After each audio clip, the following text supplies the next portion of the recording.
Iya, kita semua pasti pernah lah ya ngerasa udah lumayan oke di suatu bidang. Tapi kadang suka ada dorongan gitu, pengen jadi lebih dari sekedar cukup baik. Nah, pertanyaannya, gimana caranya nembus batas itu? Biar bisa jadi, benar-benar luar biasa gitu. Hari ini nih, kita mau coba gali beberapa taktik lanjutan dari buku Atomic Habits. Fokusnya tuh bukan lagi soal gimana mulai kebiasaan baru, tapi lebih ke gimana ngasah sama mempertahankannya. Biar kita terus berkembang, biar nggak mentok di level bisa aja. Iya, bener banget. Ini udah masuk ke strategi buat yang katakanlah fondasinya udah ada tapi pengen gaspol gitu ya, memaksimalkan potensi. Dan sumber kita kali ini emang ngasih beberapa ide kunci yang menarik nih buat dorong diri kita lewatin batas cukup baik tadi. Oke, siap. Mari kita bedah nih. Langkah awal yang diangkat itu soal memilih medan pertempuran yang tepat. Konsepnya menarik, contohnya juga spesifik banget ya. Michael Phelps yang perenang sama Hicham El Garouch yang pelari. Jago di bidangnya masing-masing, tapi fisiknya beda jauh. Nah, itu dia. Intinya gini loh, faktor bawaan kita, entah itu genetik atau mungkin tipe kepribadian, itu bukan berarti nentuin nasib kita 100%. Tapi, lebih kayak ngasih petunjuk lah, ngasih arah. Di mana sih kerja keras kita bakal lebih nendang hasilnya. Misalnya, kita tahu kita orangnya lebih teliti atau lebih gampang bergaul gitu. Nah, itu bisa bantu kita milih kebiasaan atau bidang yang emang gue banget. Jadi bukan soal membatasi diri ya, tapi lebih ke memfokuskan energi. Biar usaha kita tuh lebih efisien di tempat yang kita punya keunggulan alami. Gitu sih. Oh, oke. Jadi kenali diri dulu biar usahanya nggak sia-sia dan lebih terarah ya. Masuk akal, masuk akal.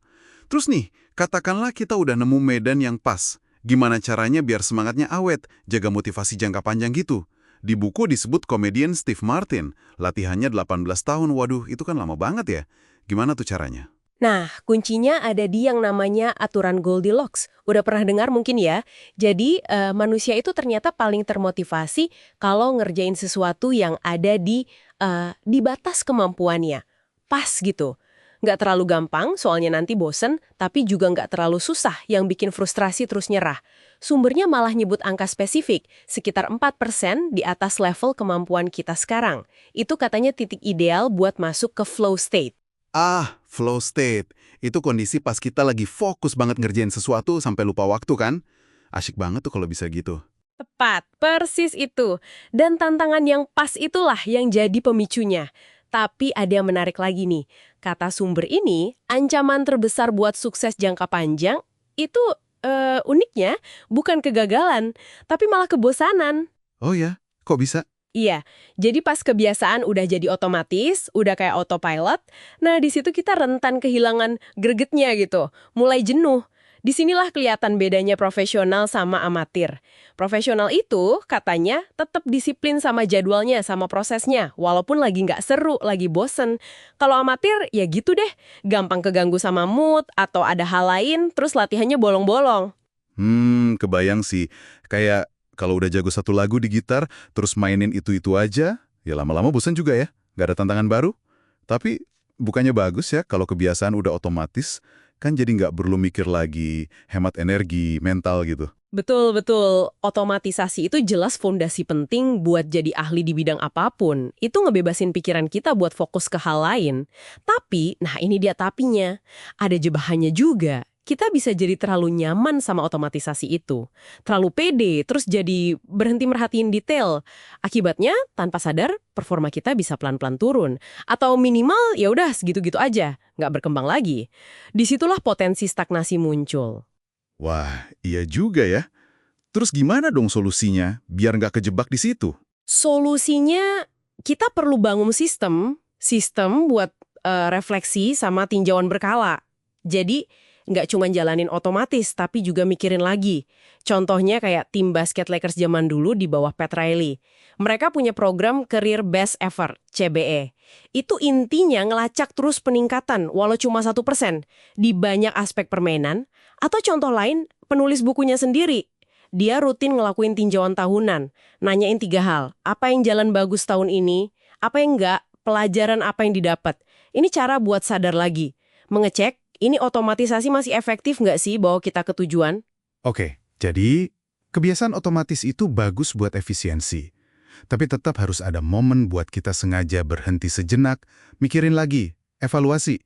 Gitu ya, biar tetap tajam dan terus naik level. Persis, kombinasi keduanya.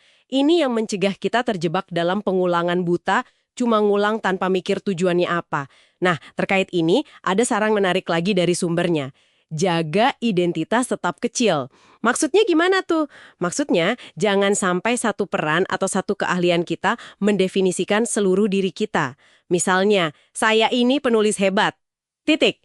Kalau kita terlalu lekat sama satu identitas itu, pas kita gagal atau perlu berubah di area itu, rasanya bisa hancur banget. Identitas inti kita goyang. Tapi kalau identitas kita lebih fleksibel, saya orang yang suka belajar dan mencoba hal baru, salah satunya menulis. Nah, itu lebih tahan banting, lebih gampang adaptasi. Menarik banget poin soal identitas ini. Oke, jadi kalau dirangkum nih, buat bisa melampaui level cukup baik jadi luar biasa, kayaknya ini bukan cuma soal satu trik aja ya, tapi gabungan dari beberapa hal. Milih medan yang pas, itu kayak dapat start yang bagus. Terus, jaga tantangan di level Goldilocks itu biar kita nggak berhenti di tengah jalan, biar tetap termotivasi maju. Dan yang terakhir, refleksi rutin plus identitas yang fleksibel itu kayak remnya, biar kemajuan nggak mandek pas kita udah mulai ngerasa jago. Semuanya nyambung ya. Iya, bener banget. Intinya itu perpaduan cerdas antara otomatisasi yang bikin efisien sama kesadaran yang terarah biar nggak salah jalan atau berhenti. Kebiasaan itu fondasinya, tapi refleksi itu yang mastiin kita terus bangun ke atas, bukan cuma muter-muter di tempat yang sama, melawan kebosanan dan stagnasi itu tadi. Wah, ini jadi bikin mikir ya. Dan mungkin ini pertanyaan penting juga buat Anda yang lagi dengerin. Kapan terakhir kali Anda benar-benar secara sadar gitu nengok lagi kebiasaan-kebiasaan Anda? Bukan cuma ngejalanin aja, tapi nanya, ini tuh masih cara terbaik nggak ya buat jadi versi terbaik dari diri saya? Sesuatu buat direnungkan lebih dalam nih.